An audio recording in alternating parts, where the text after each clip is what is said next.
Well, here come two more. It says the Phoenix on your left in the hands of Michael Braverman against Daniel Garcia-Rosas playing Rakdos Pyromancer. Luris is the companion. We are underway here in game number one. Both these players atop the standings 5-0. A Citrus Supplier is a great place to start any game, and that's exactly where Daniel did kick things off. He now has drawn a copy of Thoughtseize. For Braverman's side of things, a couple of lands, an Opt, a Chart of Course, a Strategic Planning, a Thrill of Possibility, and a Lightning Axe are his weapons to work with. This is a young Pyromancer, and that will finish off our Rakdos Pyromancer player's turn. Here comes an Opt from Braverman. It's a pretty clean start here for both players here, Dom. Yeah, and interestingly, Braverman's hand is quite resilient to a Thoughtseize, where I assume young Pyromancer is going to die to Lightning Axe. And at that point, okay, I have strategic plannings full of charter courses, and there's really not a good way to punch a hole in that hand. There's no one card that stands out from the rest. So a good hand from that perspective. Braverman, I think, does need to find something to do fairly soon. You can't just endlessly spin your tires with these card draw effects, but not a bad start for the Izzet guild here. Well, Lightning Axe is going to take care of that young Pyromancer, but it looks like it will only be temporary given the copy of Claim/Fame in hand. And that's a card that's actually been a standout for me in watching this deck play. And it's a card that a lot of players talk about in this deck as maybe even, oddly enough, being the best card in the deck because it does do so many different things. You spend your time with a Lightning Axe discarding a card to that's card disadvantage to take care of young Pyromancer. I claim, get it back, and then I have the Fame half of the card still as well. So it makes sense, Dom, to kill the young Pyromancer as soon as possible, but it's already back on the battlefield and it's generated a token. Yeah, that's the bind that this deck puts you in. You have to kill the Pyromancer or the Dreadhorde Arcanist or whatever the 2-drop threat is, but there's a good chance they just get it back, and now you're in exactly the same position again. A small little attack here for 2. We'll see the follow-up. And it might be Kroxa coming back from the graveyard already and escaping, and it is. So the 6/6 Elder Giant is coming back on the battlefield, and if my math is correct, yeah, this is the 4th turn of the game. That's not when you'd think that card would be coming back, but it's already here. And there's no good way for Izzet Phoenix to remove that card. You know, if I think Garcia-Rosas is fine if that gets bounced with the 1 Brazen Borrower in the deck, or if Braverman has to use a card on a shock and 2 cards on the Lightning Axe just to put Kroxa back where it escapes again. You know, so you do see the 1 Brazen Borrower, but that's a stopgap. That's not going to help Braverman get back in this game. You see, Braverman's going to do that on the main phase right now, which I do think is somewhat smart if you're trying to play around a card like Village Rites, which Daniel Garcia-Rosas does have in hand. But here comes Santa Claus, I think, once again, in Kroxa. Going to be played now for just its 2 mana. There will be triggers, of course. 1 checking for escape. The second one going to force the discard. Trigger on the stack, you'll see a copy of Village Rites. But this is also kind of what you talked about a little bit, Dom, just a few minutes ago. Insofar as, for Braverman, yeah, his hand is resilient to a Thoughtseize, but you don't have time to spin your tires forever, and we are seeing that come to fruition right now. Throw of Possibility, less than an ideal draw, and Braverman has quite literally nothing going on. And that's one issue with this strategy is you have all these cards like Strategic Planning, Charter Course, Thrill of Possibility, but by and large, they don't actually put you up on cards. They just filter through cards. So discarding to Kroxa is a meaningful cost, or you're losing a card to Thoughtseize, or having to pitch something to a Lightning Axe. That all adds up over time, and you see here, your Braverman's drawing a Thrill of Possibility that he literally cannot cast on this turn cycle. Cling to Dust was one of the draws off of that Village Rites. You see the rest of the cards in hand. There's a Thoughtseize, there's a Blood Crypt, there's a Claim the Firstborn, just waiting for something nice to grab. And then in the graveyard, which is an extension of this deck's hand, is Kroxa, as well as the Fame half of Claim Fame. And I guess we can count Cling to Dust in the graveyard now as well, given Escape. So I know that the last match that you and I covered, you talked about the fact that Grafdigger's Cage and Rest in Peace and Leyline of the Void are cards that people are starting to really play in meaningful numbers, but not in game number 1. No, and that's the trade-off you make with this deck is you're going to be favored in a lot of game 1s when you aren't really being contested on that axis. Games 2 and 3 is when it gets harder, and so you see some of these Pyromancer decks take fairly radical steps like boarding in a Rankle or a Hazoret and losing Lurrus in the process just so they have a threat that doesn't rely on the graveyard so much. Well, there is Kroxa back from the graveyard. Here is Fame. We're going to give that +2/+0 and going to make it a big, hasty monster. It's coming in. Another trigger here. That's going to get the 3 damage across. And this one was pretty straightforward and simple here for Daniel Garcia-Rosas. Everything kind of working in his favor. He's got all the cards. He's got the better battlefield. Got more life. Finale of Promise is a heck of a card. Not sure it's going to be good enough to get Braverman back into this game. But if there's one card that could, it might be that one. So I suppose it's worth taking a look and seeing what's down there in the graveyard. Yeah, there aren't really cards for this Is It Phoenix deck that swing the game back in your favor from behind. So, you don't get in a spot where you're behind on board, but you draw a Muxus, and that wins you the game on the spot. There's nothing really like that. Finale of Promise is the closest thing, especially in conjunction with Arclight Phoenix, but not when you're on 2 life, you don't have a Phoenix yet, and even drawing 4 Phoenixes, I don't think would get him across the finish line. I think I'm inclined to agree. So here you see an opt. Pillar of Flame is the mystery draw. Arclight Phoenix looks like it's headed to the graveyard. Trigger, come on back. It can block. Brazen Borrower can't, so you might as well get that in. But that Claim the Firstborn that's been hanging out for such a long time, I think now would be a good time to cast that if I'm Daniel. Definitely with an opponent tapped out as well. If you want to clear the path of the Thoughtseize, by all means. Also get a little information on your way out the door. See the Pillar of Flame, see the Stormwing entity. Here comes the claim. And Daniel Garcia-Rosas will be claiming game number 1 of this match. Rakdos Pyromancer up a game, it looks like, over Is It Phoenix. Not bad. Not too bad at all. These players are going to get sideboarding here in just a moment. Let's talk about Zendikar Rising. The fact that you can pre-order now. StarCityGames.com/ZNR is where you can pre-order Jace, Mirror Mage, Nahiri, Heir of the Ancients, and all those modal double-faced cards, which is a pretty cool innovation to Magic. I'm a pretty big fan of the pathways, and actually a very meaningful way. I do hate that they have different names for same color of mana, but Dom, these are the trials and tribulations of being a broadcaster for Magic. You gotta know all the card names, man. Hey, look, this is already hard enough when you have 3 different historic anthologies and Jumpstart, which is just this fake product that only exists in this little universe, and then all this other stuff going on. So the barrier to entry for this one already high. If I can clear that, then, learning a few pathway names, I can handle it. You think you can handle it? I'm not going to say I'm never going to get it wrong. I'm sure I will. But, we'll talk about that in the performance review. So there are 2 blue pathways that are on my screen right now. I will give you $5 million if you can name both of them. Wow. Okay, so we're looking at, I want to say, Clearwater and Riverglide, possibly the other way around. Riverglide, Clearwater, something in that area. You got them both right. Clearwater pathway and Riverglide pathway. The $5 million check is in the mail. Well done. Let's, PayPal instead, ideally, but we'll discuss that. We'll get the accountants involved for that one. But looking at the sideboards of these 2 players, anything that really stands out to you from either side? It's I very much doubt Garcia-Rosas was preparing for Is It Phoenix, and I'm sure this deck was on Braverman's radar, but outside of maybe the one Anger of the Gods, nothing that really stands out too much here. I kind of feel the same way. I think these games are going to just continue to be grindy, but if they're going to be grindy, I actually lean towards our Rakdos Pyromancer player. A card like Cling to Dust, which, there were 2 in that opening hand, now there's 1 in this hand that I think Daniel's almost certainly going to keep. I think the grindiness advantage is definitely in favor of a Rakdos Pyromancer player. In a weird way, these are resilient aggro/mid-range decks, and I think that the Rakdos Pyromancer deck, and this doesn't even loop Luris into the equation, I think it's just better at doing this than the Is It Phoenix deck is, not to mention that Daniel has some meaningful cards to interact with Michael's graveyard to interact with Arclight Phoenix. So I don't see anything changing all that much in sideboarding. I think that our Rakdos Pyromancer player is already somewhat favored, and I think things only get better after sideboard. Yeah, this is a kind of deck that I think is really good to have in a format where it's making the opponent do things early on to respect those fast starts, but then also when you get into the mid game, you're not just very likely to draw like a dead Jackalpath or Savannah Lions or something where the game is basically over, but it's going to take 5 more turns. These decks can compete at every phase of the game, and you love to see that. Game number 2 underway. We'll zoom into this one a little bit here in just a moment, get you folks at home a better look at it. And there you do see Braverman's side of the battlefield. Just a couple of lands out there right now. Clean to Dust is going to take care of Arclight Phoenix, so you're already seeing that card get to work. Village Rites, Duress. Actually, let's make it 2 Village Rites. A Claim the Firstborn as well. So I think the piece of the puzzle that's missing here is a Young Pyromancer, Dreaded Arcanist, something like that here for Daniel Garcia-Rosas. But for Braverman, we're going to see an opt in just a moment. He's got a Finale of Promise to work towards in the mid-game here, and now a copy of Strategic Planning has been found. Sulfur Falls is the land, Planning is the play. A couple of cards here, I have to imagine Chart of Course will be the selection. The rest are going to go to the graveyard. So again, players doing some sculpting, some setting up, and getting prepared to grind, which in my estimation is what this matchup is all about.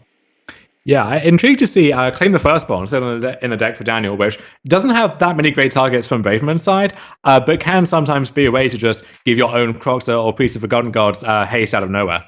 Oh, that's a very good point. We are talking about a deck that does have Storming Entity. It's got Arclight Phoenix, and it has Crackling Drake. So not a ton of targets, as you did mention, but Surprise Haste could be worth something. There might just be 1 or 2 copies left of Claim the Firstborn in after sideboard.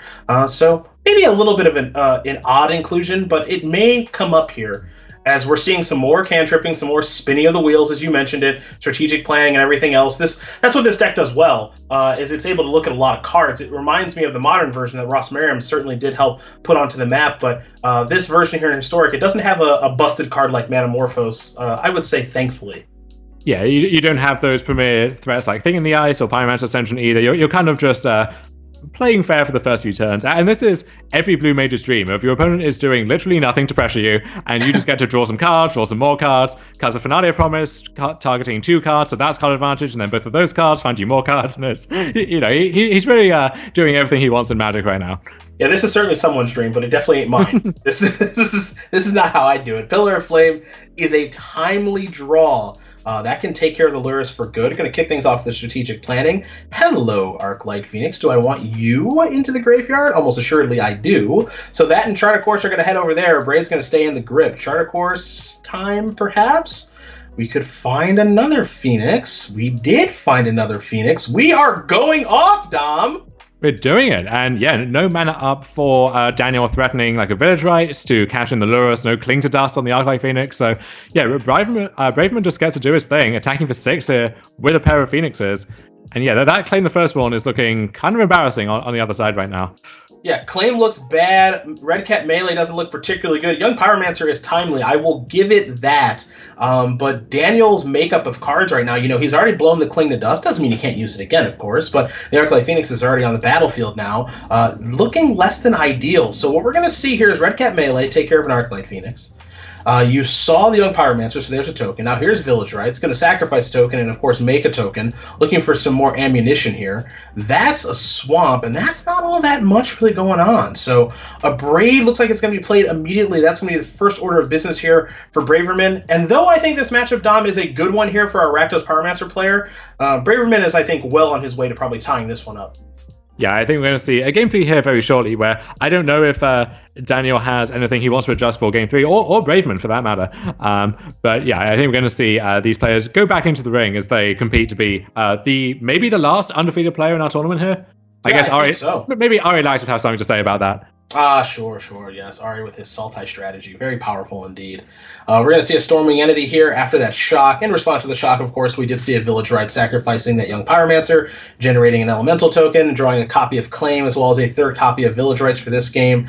Storming Entities now. Let's call it plural. Second one coming down. Well, there's a couple more, and it looks like they're both staying on top. So Arclight Phoenix is going to come on into the red zone. Garcia-Rosas is going to fall down to 14, and he's going to need one hell of a draw step, and Dreadhorde Arcanist is a little late to this party. I'm not feeling great about this one here for Daniel. No, I am seeing Ari confirming on Twitter, 6-0, another Sultai Mirror, Thoughtseize Magic is too easy. So that about sums up for you, and I don't think there's anyone who was happier to see Thoughtseize in Amonkhet remastered than Ari was. No, literally, I would actually, I think I would agree with you, just as far as people who can get excited about Thoughtseize being reprinted, Ari is he's fun. I love his humor on social media, especially on Twitter, but he's also very honest, and he's like, yeah, I basically made a career out of casting Thoughtseize better than most of my opponents. It's back, and Ari is winning, so some things never change in Magic. Dreadhorde Arcanist, Young Pyromancer, here comes some beatdowns with the Arcanist. It's got haste, 3/3, trigger, of course. So trying to get back into this game is Garcia-Rosas. Yeah, a very valiant effort, honestly. And Red Cat Melee, I think at this point, taking down an entity, he has to sacrifice the land, but that's a fine price to pay at this stage. We still have a 2-turn clock in the form of Phoenix and Storming Entity if any spells are involved, but it's not looking like it's over just yet. Maybe we were too hasty here.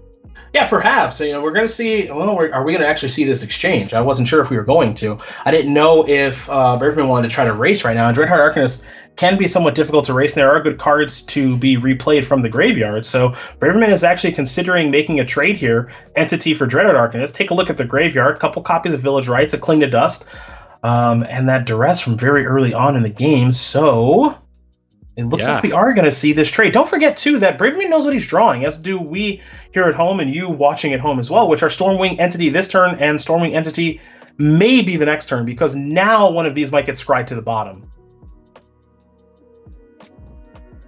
And a Braid could have killed the Dreadhorde Arcanist, I guess being reserved instead now for this young Pyromancer. Either way, we're going to get that first Storming Entity online, and we're at the stage of the game where we can just cast that for 5 mana next turn. No spells needed. We can just cast it this turn and then cast another one the next turn and force Garcia-Rosas to keep having answers for them.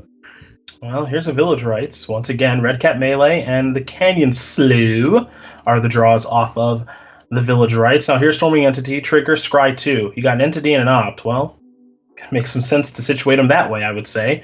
So Opt on top, Entity would be the card underneath that, play the land for the turn, kick it back. Dreadhorde Arcanist is the draw here for Garcia-Rosas, so we'll see how he wants to start this turn. This game is shaping up to be actually a little bit closer than I think you and I thought it may be. Garcia-Rosas trying to make a pretty darn good comeback, had 2 very valuable creatures in the battlefield get killed over his last turn cycle in Dreadhorde Arcanist and Young Pyromancer, but there's still some fight left here. Red Cat Melee is a pretty good draw to take care of Storming Entity. Arcanist's not going to be online this turn, it looks like, but the following one could be pretty good.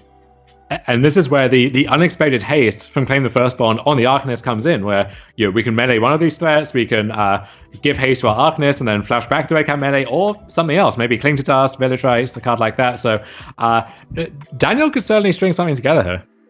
Making a very good point, actually. I forgot about the claim on the Dreadhorde Arcanist. It kind of comes out of nowhere a little bit. We talked about it earlier, and we're seeing it come to fruition right now. So here is Dreadhorde Arcanist. And now we are going to claim it. That's 2 entities down. And we don't have spells to get that Arclight Phoenix back.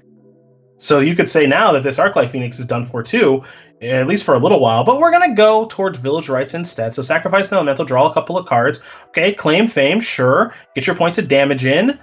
We'll see what the follow-up is going to be. Looks like it's just going to be a swamp, perhaps recycling Canyon Slough on Braverman's end step. Braverman, well, everyone knows he's going to draw an Opt, except for Daniel, of course. Top card is Storming Entity. Now, is that a good enough draw in this situation? Braverman says, yes, it is. So here comes Storming Entity. Top card. Well, actually, we'll take a look.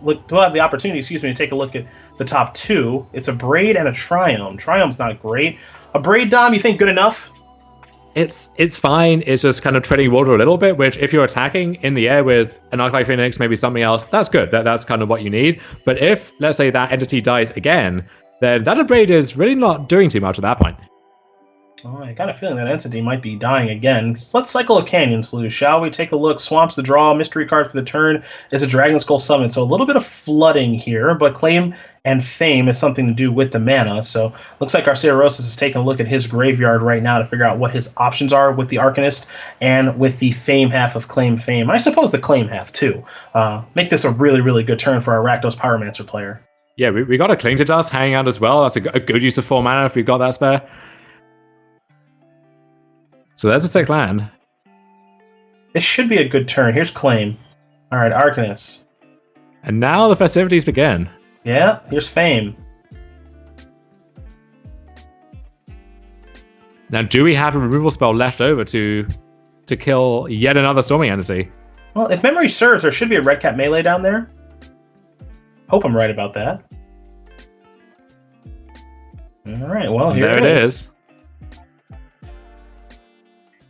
Yeah, we sacrificed, I think it's going to be 3 lands to those now, and we're still, so flooding out not so bad right here.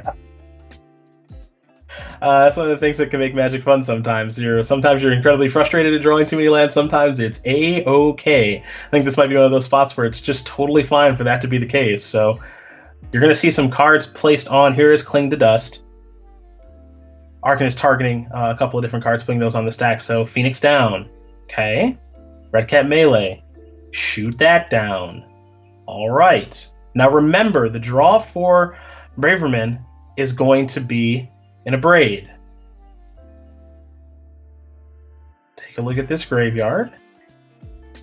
It looks like Village Rites is probably the best thing to rebuy with the Dreadhorde Arcanist as things currently stand.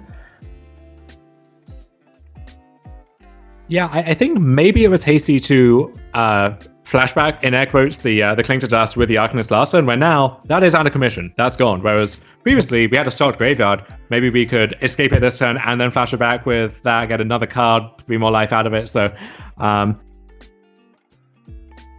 yeah, Dead Thoughtseize just off the top there for Daniel. I'm curious as to why to upkeep the Abrade there from Braverman. I feel like I'm missing something. Upkeep as opposed to at the beginning of the attack step or something like that. There might be something I'm missing. If Daniel draws Village Rites, then you get punished by that pretty bad. Okay. I'm assuming is the logic there. So now this is kind of an interesting race. Well, it's weird, right? Because we're at this kind of standstill where if you're Braverman, you like to be attacking, but you're not going to be attacking, and you need your opponent to kind of break off a little bit. Right. We got Big Bird on defense now, holding off that Dreadhorde Arcanist. The interesting thing here, though, if you're Braverman, is you might be fine. You might be fine just staying put for a little bit, a turn or two, because if you do draw one of your cantrips, you're probably going to cantrip off. So the thought process here is I want to play a little bit of a longer game, because if I draw a cantrip, I'm probably going to be cantripping into something that matters. Speaking of things that matter, hello. Oh, yeah. Yeah, so I like that attack. I think Daniel thinks this holding pattern doesn't really favor me if the game goes long. What if Braverman draws just a Crackling Drake, which can one-shot me in the next turn? What if he draws, Fanadia Promise, something like that? So Daniel digging towards his own cards that matter, and Croxa, that qualifies. That plays. Yeah, that's the ultimate card that matters right now when resources are low. So Croxa's going to take care of that land, brings Braverman down to 7. Now it's going to come back. Trigger, going to bring Braverman down to 4. What are you? That's a Chandra Pyromaster. I've not seen that one in a long, long time. I'm going to just be honest and say that I'm looking it up. I don't remember what it does. I think they just chose a Chandra at random to just put into Historic. Oh, it's this one? Yeah, it easily could have been one of the intro deck Chandras instead, just 6 mana does nothing. Could have been Chandra Torture Defiance on the other end, but somehow we ended up with the purest, most medium Chandra of all time. Well, we're going to have to slam that 0 button a couple of times, I think. Here's Young Pyromancer. Follow up is another Young Pyromancer. I don't even know how we get back in this. I mean, I don't think it's impossible. Lightning Axe, not the best place to start. There's no, Crackling Drake into maximized velocity kind of sequence available to Braverman, so this is looking rough. I don't think that's the way back.